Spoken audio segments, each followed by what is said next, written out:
Tocando em Miúdos, 37 anos. O que sempre foi bom, continua ainda melhor.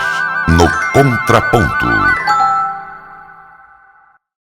Está começando mais um Contraponto. Um tema: Agosto Lilás, relacionamentos abusivos. 2 pontos de vista da professora da Faculdade de Direito da UFO, colaboradora do Trocando em Miúdos, o quadro Questão de Gênero, a professora Flávia Oliveira. Bom dia, professora Flávia, prazer em tê-la de volta ao Contraponto.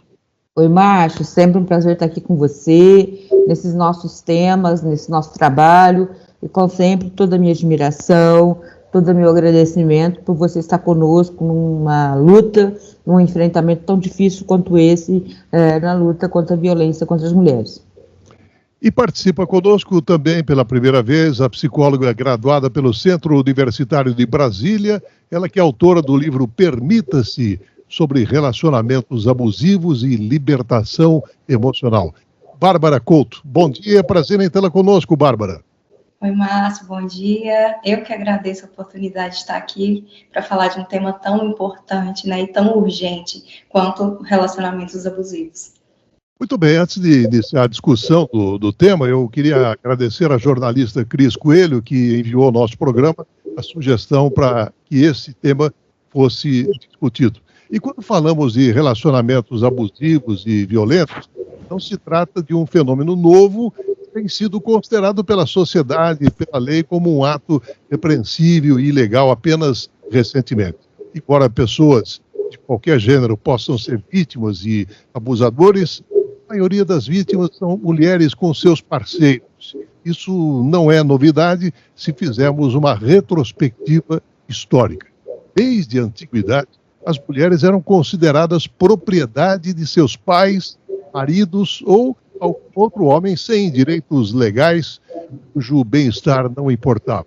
E a violência legal contra as mulheres é evidenciada desde o Código Hammurabi, por volta de 1750 a.C., que instrui o marido a afogar sua esposa se ela cometer adultério.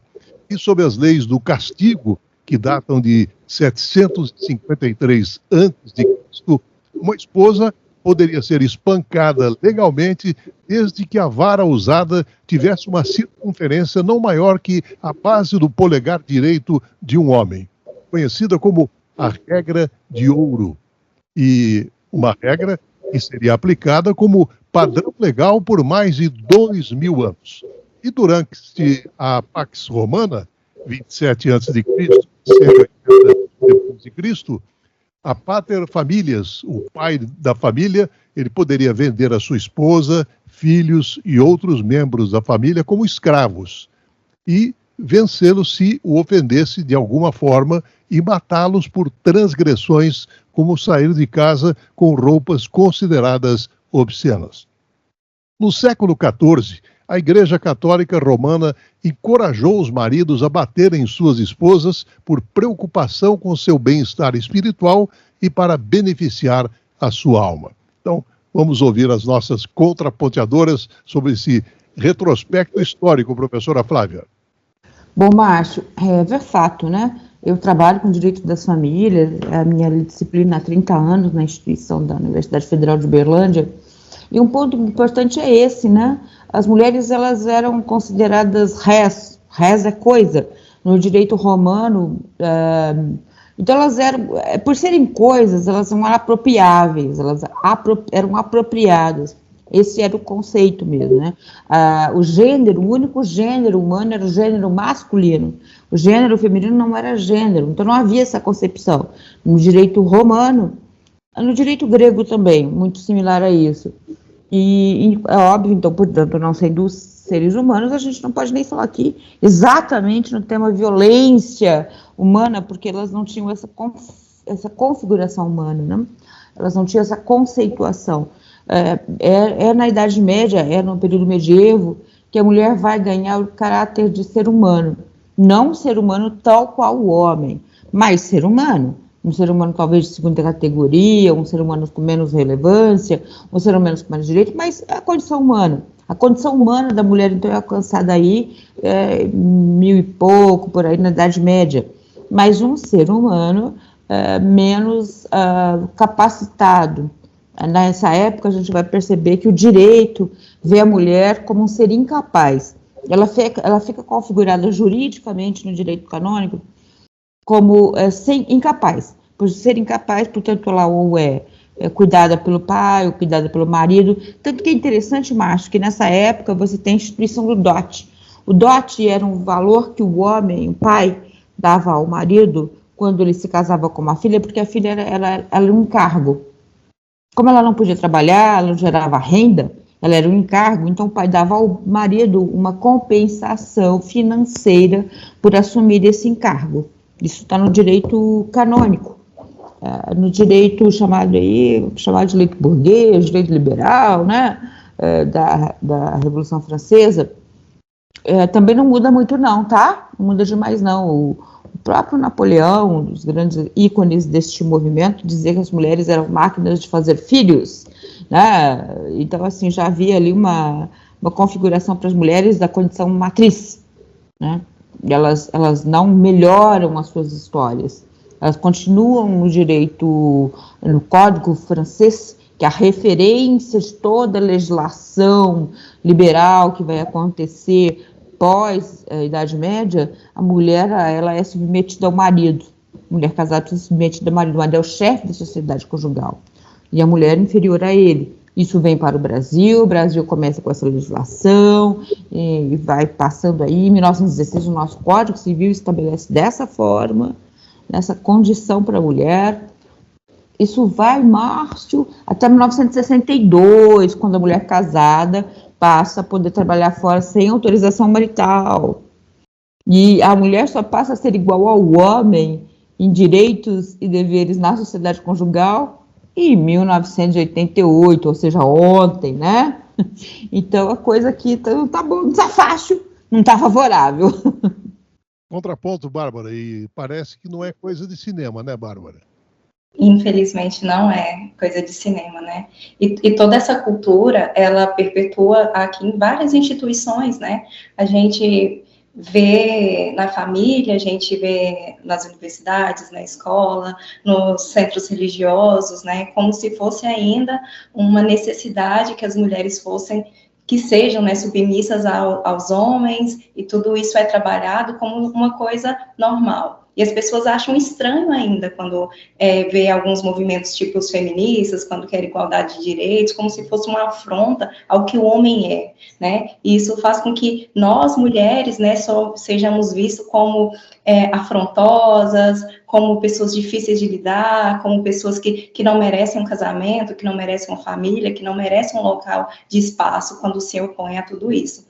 E mesmo sendo uma coisa, né, Quando eu ouvi que é 1988, eu nasci em 1989, né, me causou um impacto, assim, né, porque sou jovem, estou nessa geração de que as mulheres podem trabalhar. E quando eu vejo aqui nós, duas mulheres, né, falando e tendo a nossa voz, isso me emociona bastante, porque somos muito invisíveis ainda, né, e isso gera uma dor, assim, de entender que estamos construindo o nosso espaço bem devagarinho. E na ótica da psicologia, isso é muito doloroso, porque a gente vê ainda profissionais de saúde, né, dizendo que a mulher, para ela ser feliz, ela precisa ocupar esse espaço de submissão, ela precisa ocupar esse espaço de cuidadora, né, enquanto o homem, ele está ali no espaço mais dominante, e querendo ou não, toda essa cultura é o que faz com que a gente esteja ali cultivando e disseminando, ensinando homens e mulheres a estarem em relações abusivas. Professora Flávia, no seu contraponto, queria que contemplasse a seguinte questão. Eu vou apresentar aqui, professora, alguns traços, por exemplo, de uma personalidade narcisista e que acaba sendo como um dos principais responsáveis pelo patrocínio de relacionamentos abusivos. E essa pessoa ela tem a sensação de ser excepcional, fora do comum, e merecer mais do que os outros, e aí explora, manipula para atingir os seus objetivos. Agora eu pergunto, o que esperar de uma mulher que convive com um narcisista? Márcio, quem dera para nós fôssemos uma questão apenas por quadros com questões psicológicas, né? Talvez isso nos permitisse focar e talvez entender que isso seria um ponto para resolver. Na verdade, você tem uma estrutura social, você tem uma sociedade misógina, uma sociedade machista. Temos uma estrutura social, acho, para além de ser um homem narcisista, você tem uma estrutura da sociedade que entende que as mulheres precisam, são responsáveis pelo sucesso de um casamento, que as mulheres precisam se submeter aos maridos, que elas devem obediência a esse marido, usam para isso elementos religiosos, elementos da psicologia, elementos da sociedade.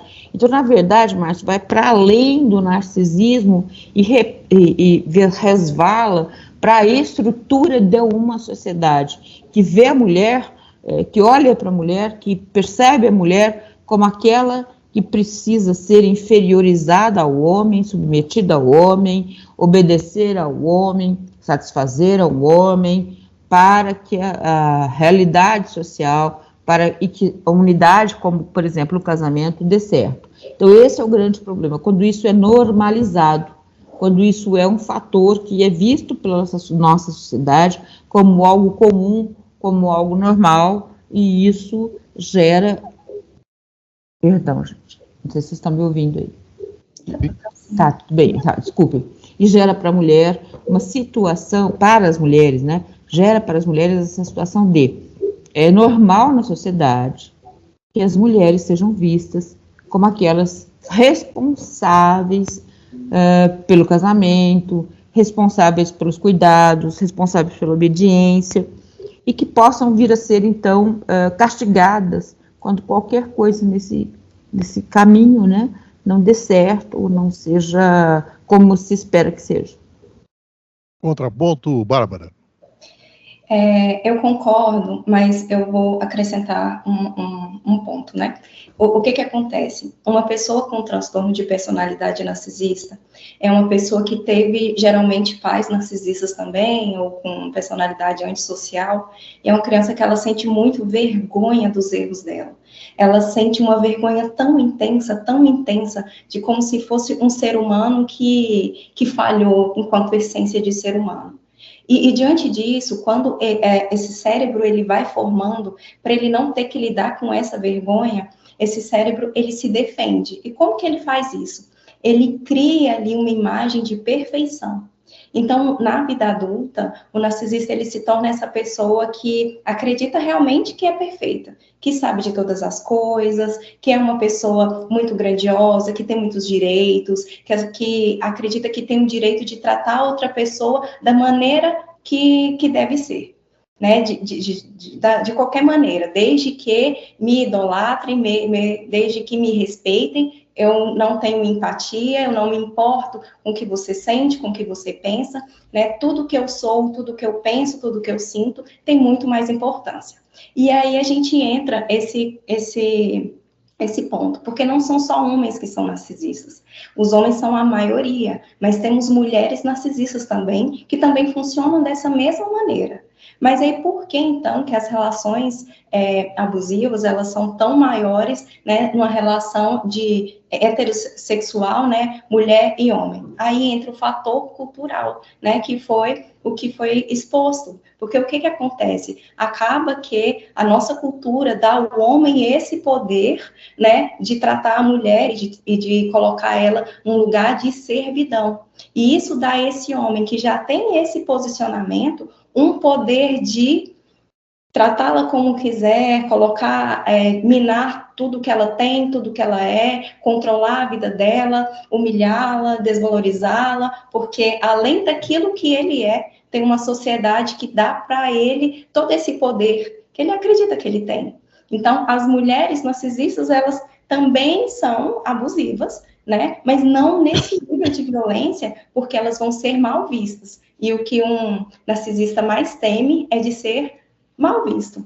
Então, o que a gente vai ver geralmente são homens que socialmente são muito bem vistos, são trabalhadores, geralmente são religiosos, são bons profissionais, ou eles aparentam serem bem trabalhadores, mas na vida íntima vem, né, toda essa manipulação, todo esse controle, toda essa violência psicológica, às vezes a violência física, porque a sociedade ele entrega para esse homem que já tem esse transtorno de personalidade, né, esse poder que ele já acredita que tem, e a sociedade ainda fala, não, tá tudo bem, né, pode ter mesmo.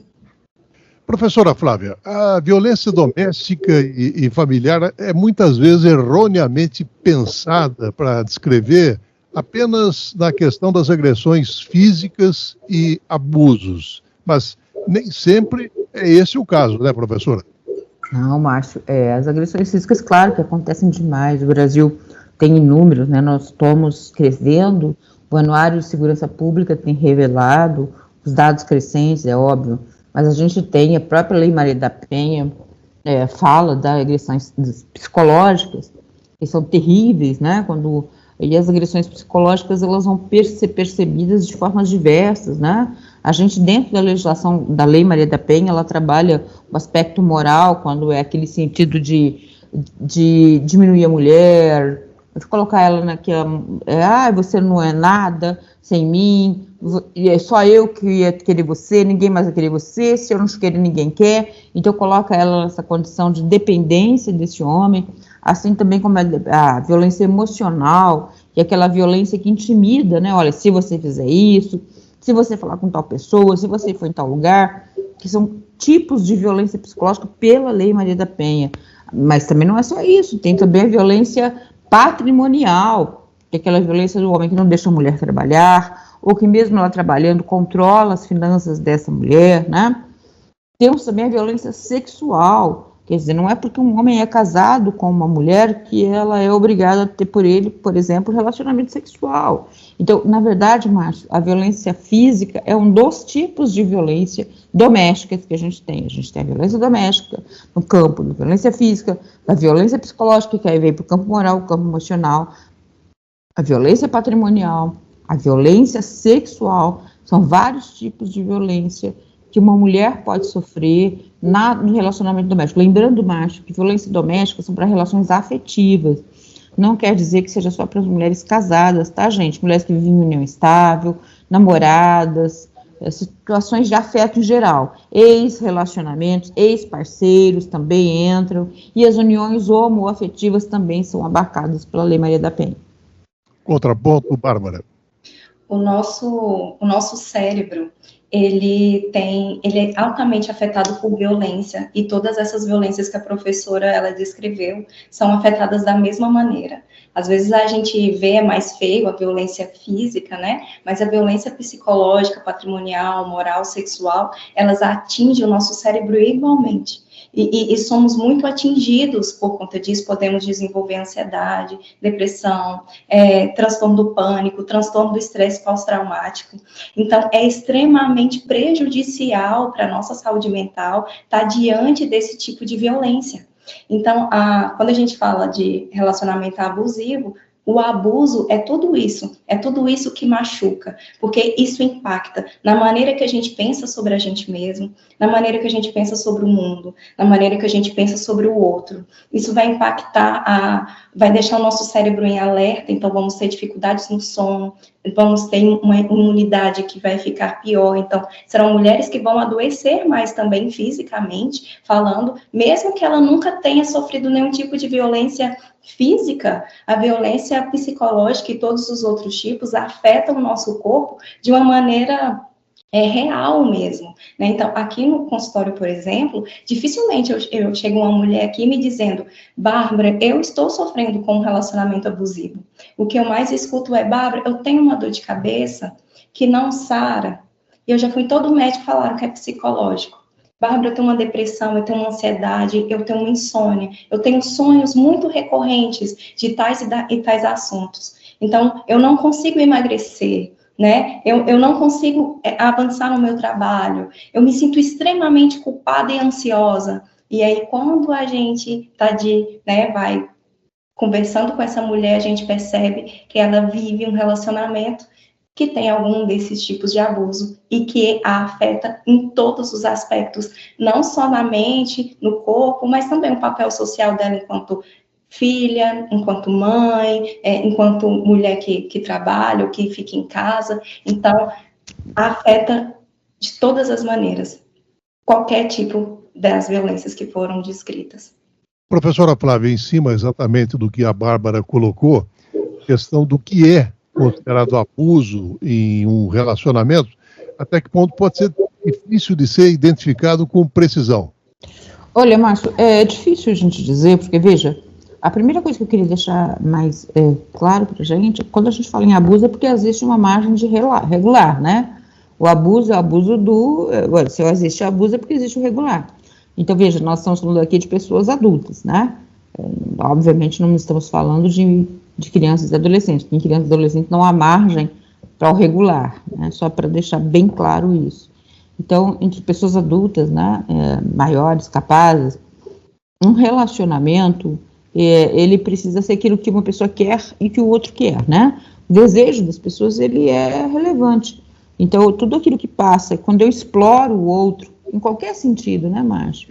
Eu uso do sentimento, eu uso do afeto do outro para explorar, eu uso do desejo do outro para explorar, eu uso de qualquer forma, qualquer abuso é isso, você usar uma pessoa para ter um benefício. Juridicamente é mais ou menos, bom, é claro que a psicologia vai ter isso com muito mais clareza, é claro, é o domínio da psicologia que nos dá referência, né? A gente aqui sorve os conhecimentos da psicologia.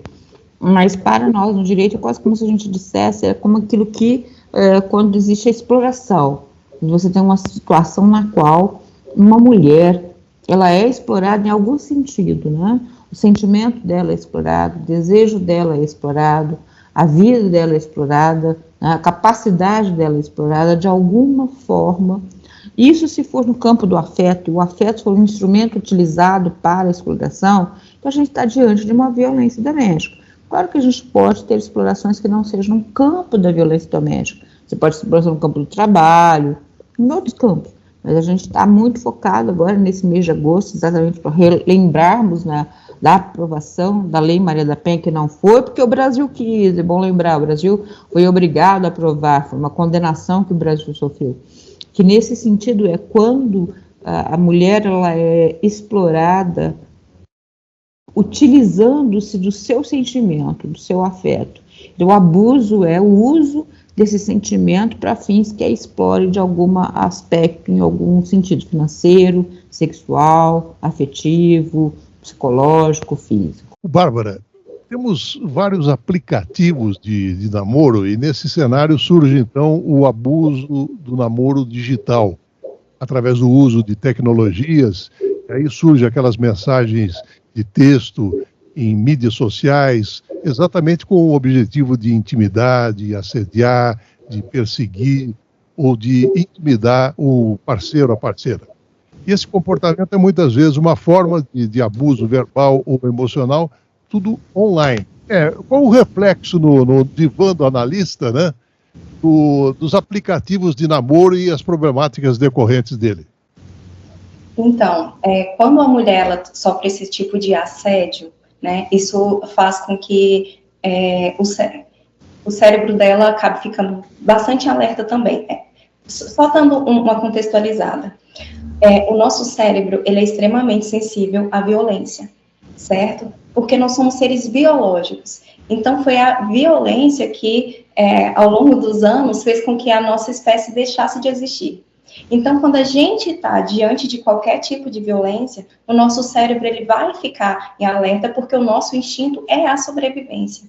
Então, quando a gente está diante de situações como essa, que batem de frente, né, com a nossa sobrevivência, com a nossa imagem, com a aprovação do que as pessoas têm de nós, porque querendo ou não somos seres sociais, né, e foram as conexões sociais que fizeram com que a gente sobrevivesse enquanto animal, né, nas florestas. Então, a questão social, ela é muito importante. Então, a aprovação social, o que pensam de nós, a imagem que é exposta, também é um tipo de violência. E isso gera também, né, impactos na nossa ansiedade, no nosso na depressão, na imagem que temos sobre nós mesmos, na autoestima, e não é incomum a gente receber aqui nos consultórios pessoas que vivem esse tipo de assédio, né, e que se sentem totalmente impotentes para lidar com esse tipo de situação, porque o nosso cérebro tem 3 maneiras de reagir. Ou a gente vai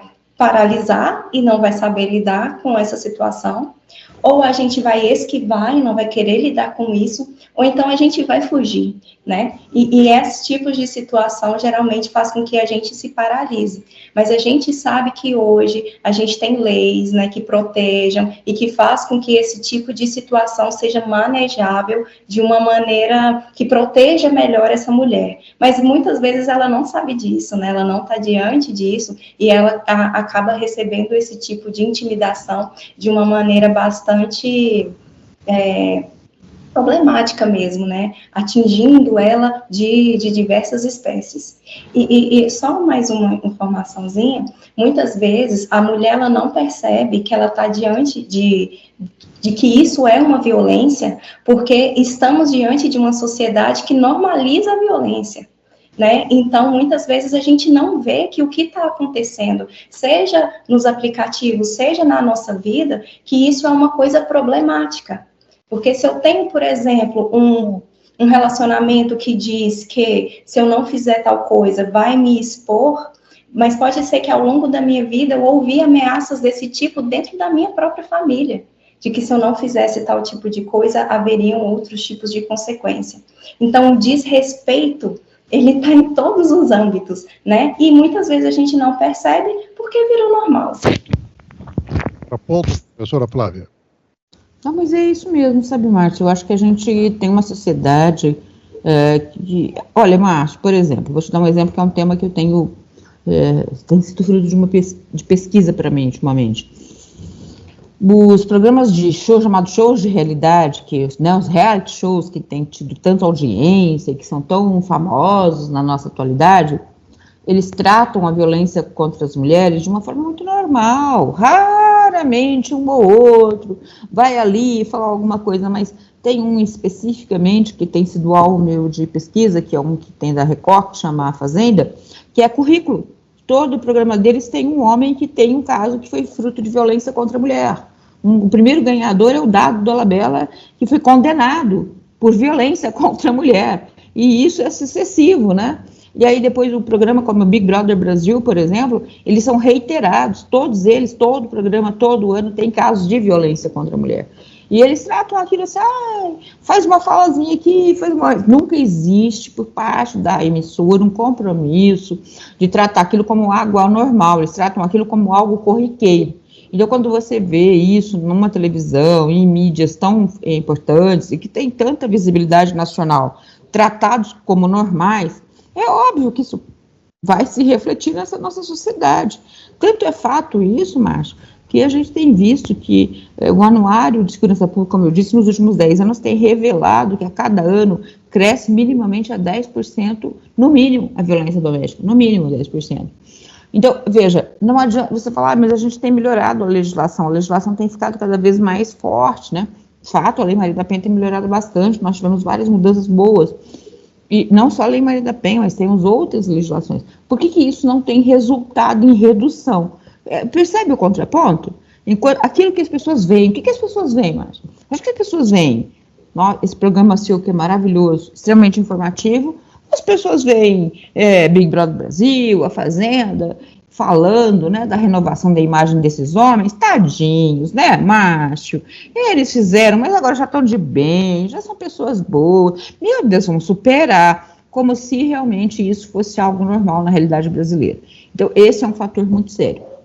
A mídia revela muito, você como um grande especialista nesse campo, é claro, a mídia tem um papel super relevante e tem feito um papel extremamente um contrasserviço, um desserviço com esses programas que tratam a violência doméstica e a violência contra a mulher como algo comum na realidade brasileira. Bárbara, os abusadores geralmente monitoram as atividades de suas parceiras, incluindo aí o celular, o computador, a internet, e a vítima muitas vezes por ter medo de sair e pedir ajuda, por medo até mesmo de retaliação com relação ao parceiro, acaba se desprotegendo e, consequentemente, a sua privacidade se torna vulnerável. Como é que você analisa esse cenário? Na verdade, isso é extremamente comum nas relações abusivas, né? Então, tem um controle muito grande do abusador sobre a vítima.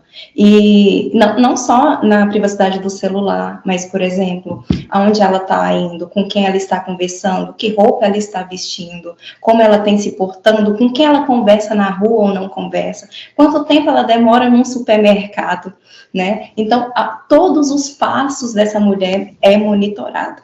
Então, acaba que por exemplo, eu tenho uma amizade, e essa amizade, as minhas conversas também são monitoradas. E aí, essa amizade, ela diz para mim, olha, Bárbara, presta atenção no seu relacionamento, isso não é legal. Aí o abusador diz o quê? Olha, essa pessoa, ela está está querendo separar nós dois. É uma pessoa que tem inveja do nosso relacionamento, do tanto que a gente é feliz, então eu gostaria que você se afastasse dessa pessoa.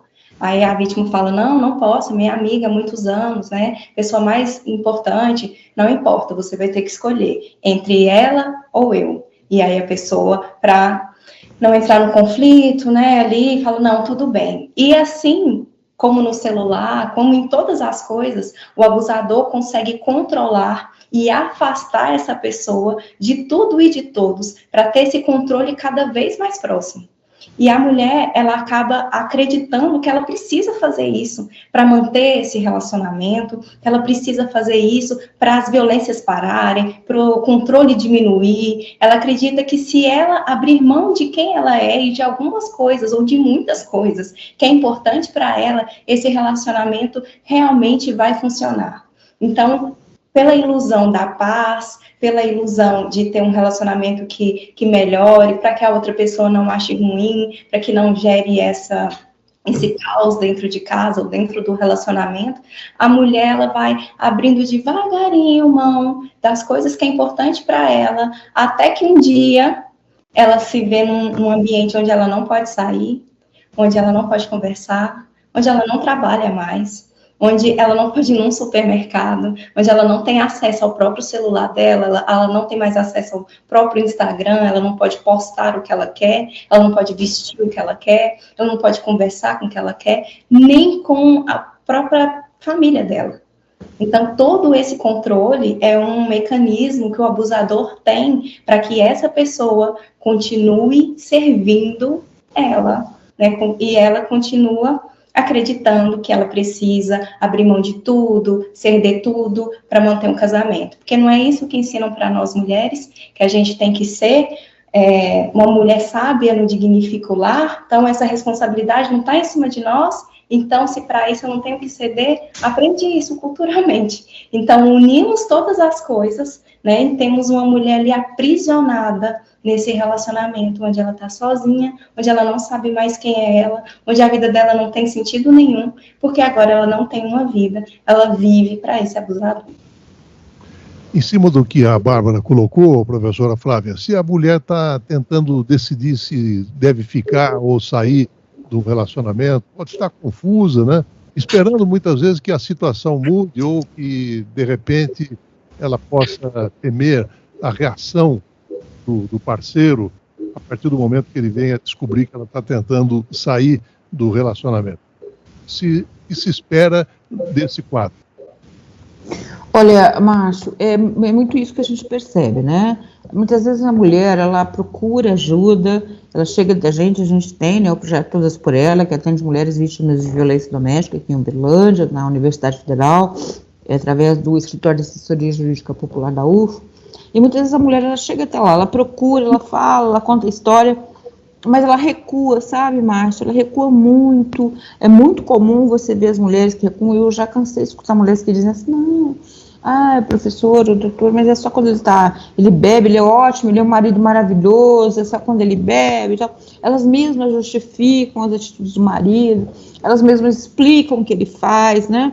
Quantas vezes, Márcio, a gente tem situações de mulheres que o marido foi violento, ela justifica, fala, mas eu respondi, mas eu falei, mas eu devia ter, ele sempre disse que não gostava disso, eu fui e fiz. Então, existe um processo muito difícil, a mulher se responsabiliza. A Bárbara falou uma coisa super séria, super verdadeira. A sociedade cobra da mulher o sucesso do casamento, né? E isso ela assume para ela. Ela acha que quando não dá certo, a culpa é dela. Então ela fez alguma coisa errada, ela falou o que não devia, ela fez o que não devia. Ele já tinha dito para ela que não queria, ela tinha dito para ela que não era para falar com a pessoa X, tinha dito para ela que não era para ir em tal lugar. Então ela assume esse papel. E é muito difícil, acho, a gente trabalhar nesse sentido, né? Realmente, assim, o papel da psicologia, como temos aqui a Bárbara dizendo, é um papel tão relevante, assim como o seu, que é mídia, que a gente no direito às vezes fica meio aquém, ou talvez assessorando esses elementos, porque se a pessoa chega para você e fala, não quero mais, não vou mover ação nenhuma, deixa para lá. Mas a gente cansa de ouvir mulheres que chegam, falam. Se eu não vou entrar com a medida protetiva, então, e com a medida protetiva, vai tirar ele de casa. Não quero tirar ele de casa, mas é a casa dele, mas é meus filhos. Então, assim, a gente precisa, Márcio, da conscientização das mulheres, porque não adianta você ter instrumentos jurídicos se elas não quiserem usar esses instrumentos jurídicos, né? Elas recuam. E você vai fazer, não se pode nem responsabilizá-las por isso, porque realmente na cabeça delas é o caminho para resolver o problema familiar. Elas ficando quietas, elas não fazendo nada e continuando se mantendo em situação de violência. Bom, Bárbara, e quando a mulher quer ajudar o parceiro, pensando que é a única que entende ou que é sua responsabilidade consertar os problemas dele?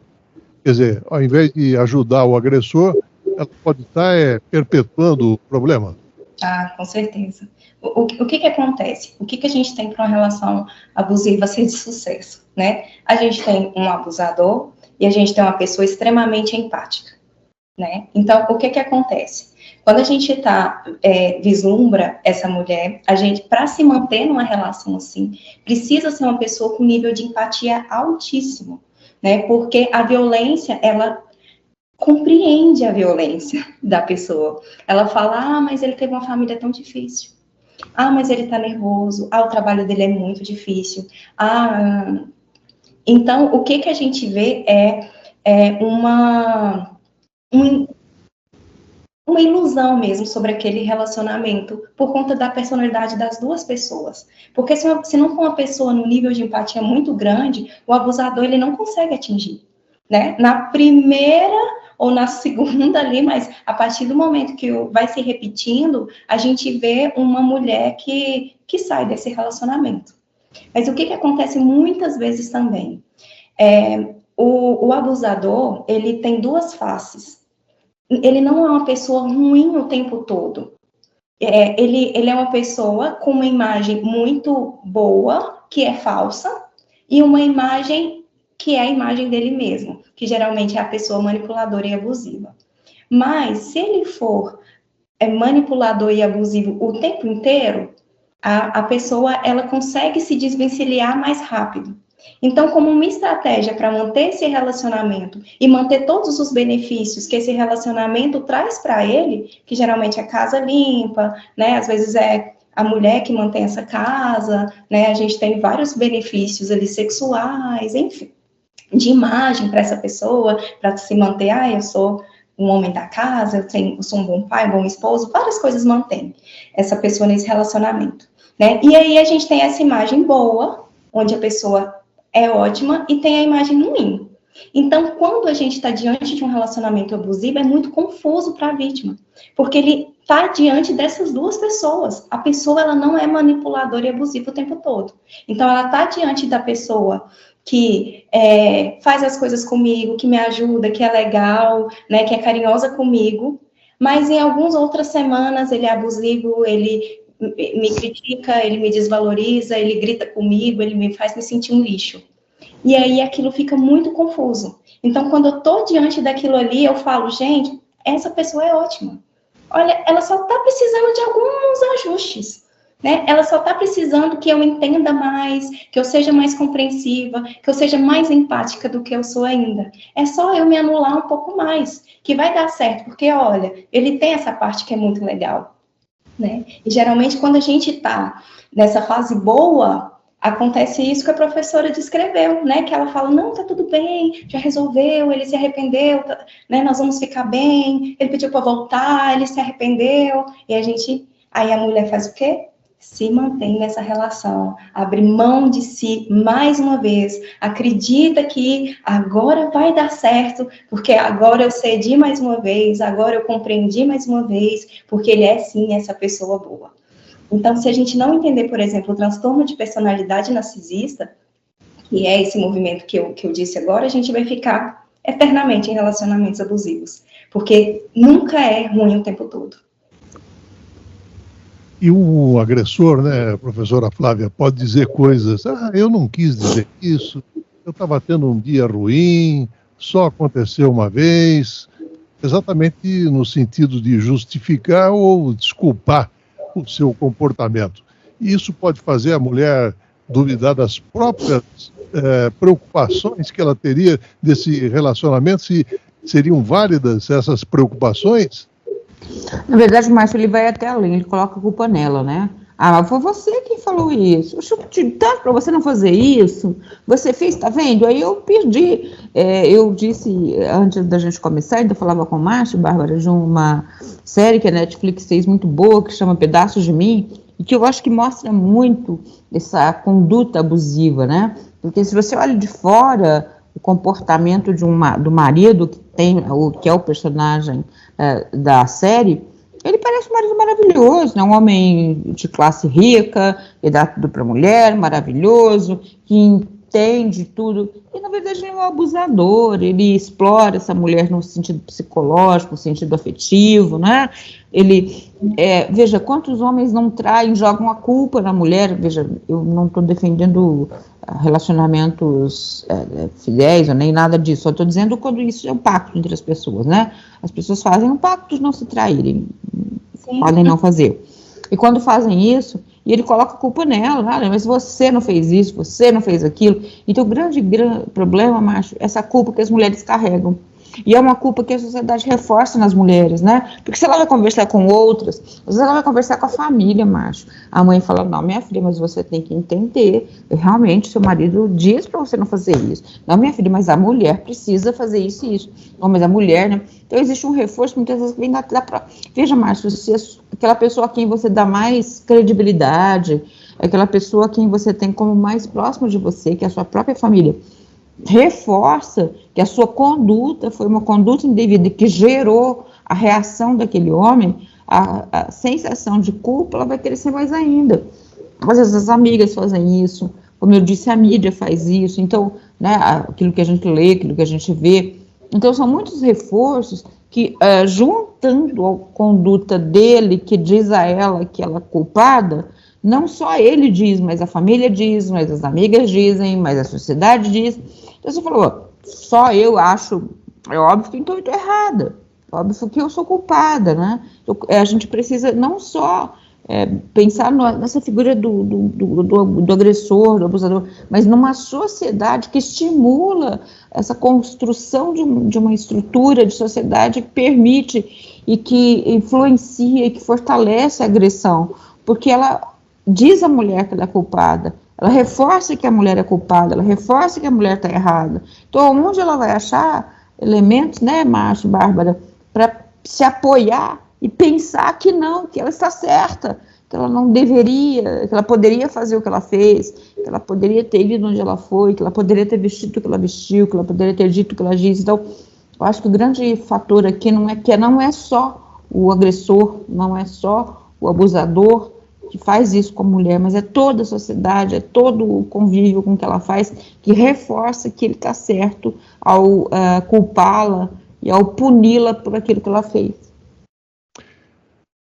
Bárbara, a professora Flávia falou de uma série, né? E o cinema ele tem sido pródigo em nos apresentar inúmeros exemplos a respeito de relacionamentos abusivos, né?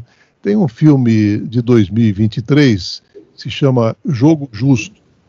E aí nós temos a história de dois jovens, Emily e Luke, que trabalham numa empresa que administra fundos de investimento. E o casal se mostra apaixonado, eles se preparam para o noivado. Só que no meio do caminho surge uma promoção para Emily.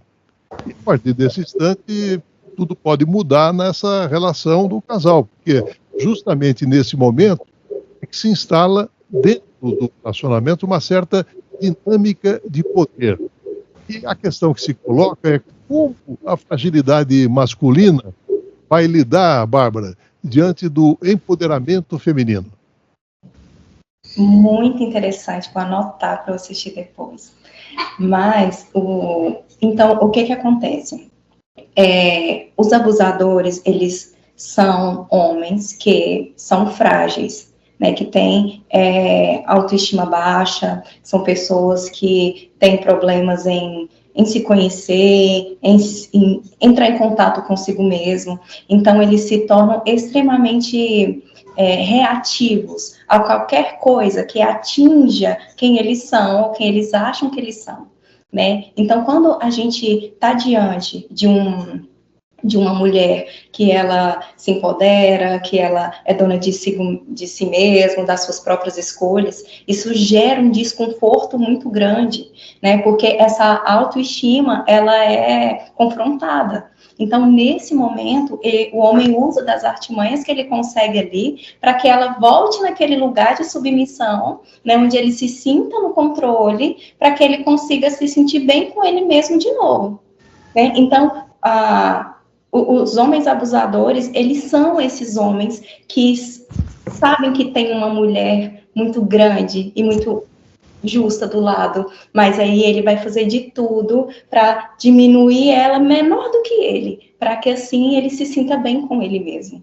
Então, esse poder é um movimento hierárquico mesmo, né, para que esse homem se sinta forte, para que ele se sinta homem, né, que ele se sinta capaz, por tudo aquilo que a sociedade diz que o homem deve ser.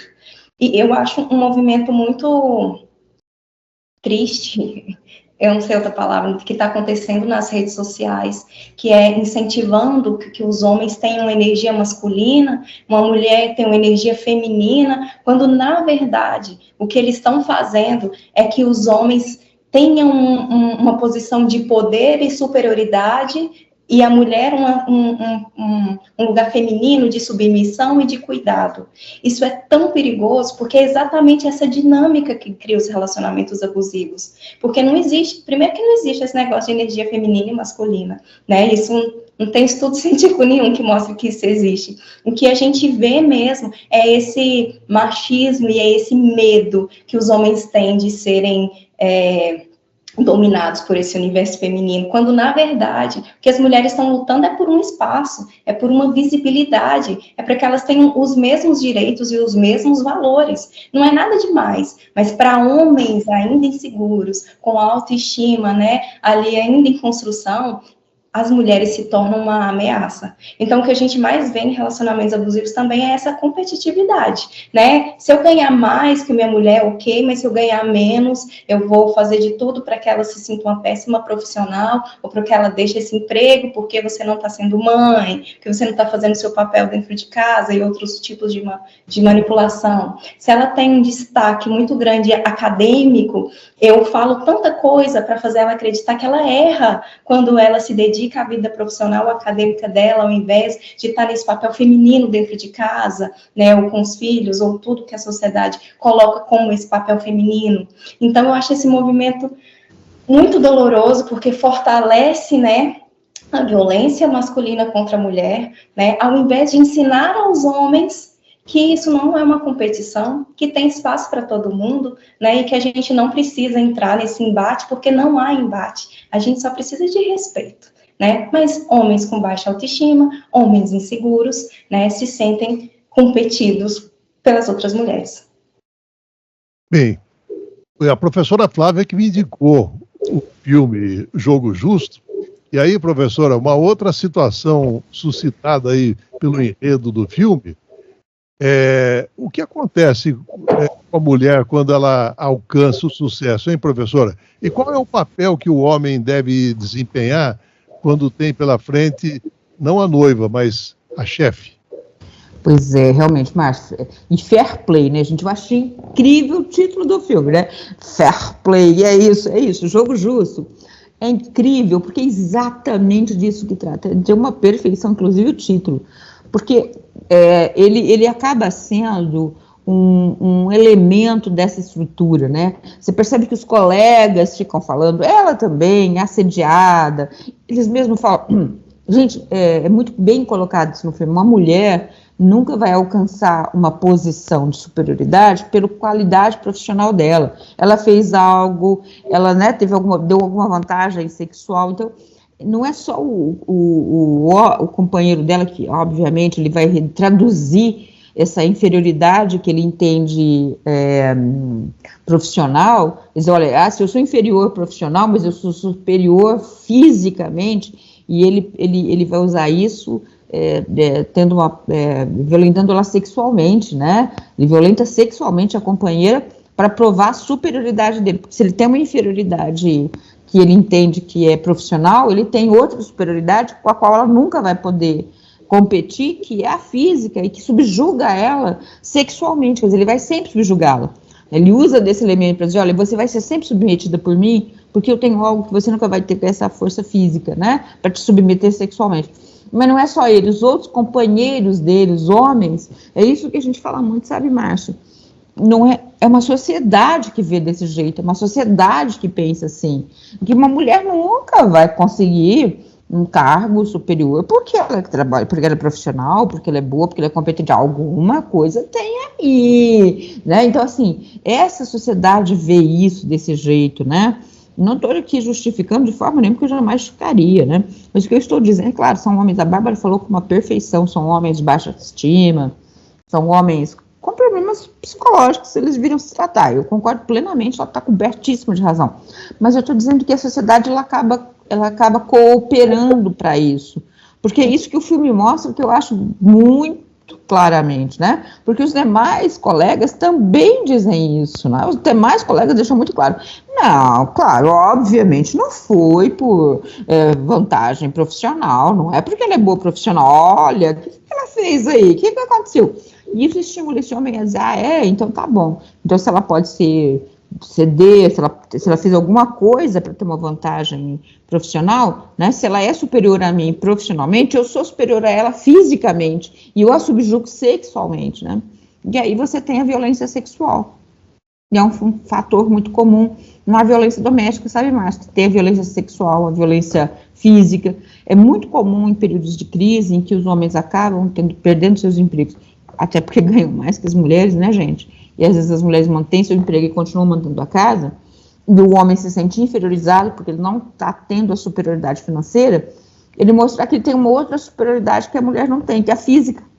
Ele bate, né? Ele violenta sexualmente, e isso tem muito a ver com a sociedade, o que a sociedade fala também, né? Mas espera aí, né? Ela não conseguiu porque ela é melhor. Então, existe essa cultura, que é mesmo essa cultura misógina, essa cultura machista, que entende que a mulher não pode ter qualidades profissionais tão boas quanto um homem para ocupar, por exemplo, um cargo de chefia. E o machismo, ele é ruim para o homem também, né? Por isso que gera essa insegurança. Porque enquanto a mulher, se ela tiver um carro, é porque ela fez alguma coisa para isso, não por capacidade dela. Se o homem não tiver, ele também é um homem que vai ser questionado por isso. Exatamente. Né? Cadê seu papel masculino? Então, é uma cobrança muito grande para os dois lados, os dois lados. Eu acho que é isso mesmo, Bárbara, é um sofrimento conjunto. O homem também sofre, porque ele precisa ser esse provedor, ele precisa ser esse superior, né? Eu acho que essa estrutura social, ela subjuga, ela provoca um sofrimento na mulher, mas também no homem, que precisa se impor. Claro que o corpo da mulher, a mulher sofre mais, porque ela é quem é subjugada, ela é quem apanha, ela é quem é violentada. Mas é óbvio que não é saudável essa relação. Ô, Bárbara, já que você vai assistir ao filme Jogo Justo, né? Sim. O pano de fundo dessa história se molda sobre uma palavra que é a confiança.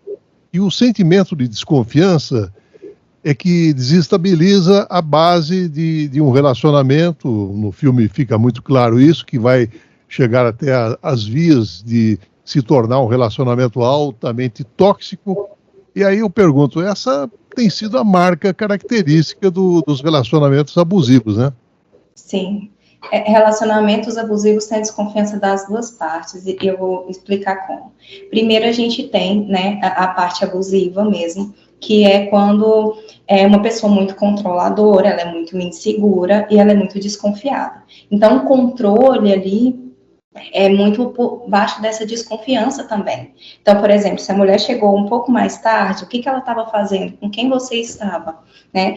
Com quem você está conversando no seu celular? Essa roupa que você está vestindo é para aparecer para quem? Esse batom vermelho que você está usando é para quem te elogiar? Você vai mostrar para quem? Então, todos os movimentos da mulher, eles são vistos como desconfiança, mas na verdade ele está querendo ter mais controle em cima dessa pessoa. Não é que ele não desconfia, ele desconfia. Quem viveu relacionamentos abusivos sabe que até olhar para o lado se torna um movimento que vai gerar tensão.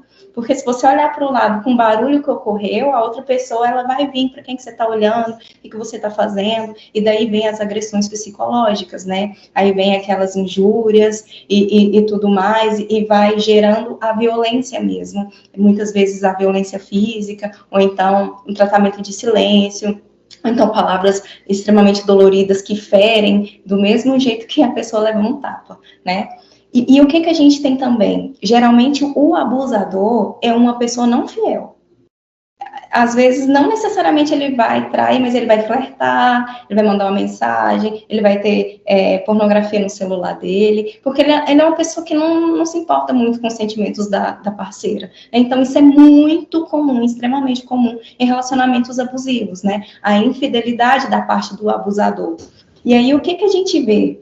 A mulher, geralmente, ela também desenvolve desconfiança, né? Porque ela viu uma mensagem, porque ela viu um flerte, porque ela descobriu uma traição mesmo. Só que o que a mulher vê, ela é taxada de louca, de exagerada, não é nada disso, você tá vendo errado, a gente estava só conversando, isso é uma conversa normal, e nesse momento a mulher começa a questionar a própria sanidade dela, porque ela é totalmente invalidada na traição daquele homem. Então a gente tem esses dois contextos em relações abusivas, né? O homem que usa do ciúme para controlar, e a mulher que vê realmente situações se torna extremamente desconfiada, extremamente reativa, mas ela é totalmente invalidada enquanto a sua sanidade mental mesmo, e ela começa a se questionar se ela realmente é doida, ou porque ela é vista como a louca, a ciumenta, né, a problemática, eu também não posso fazer mais nada,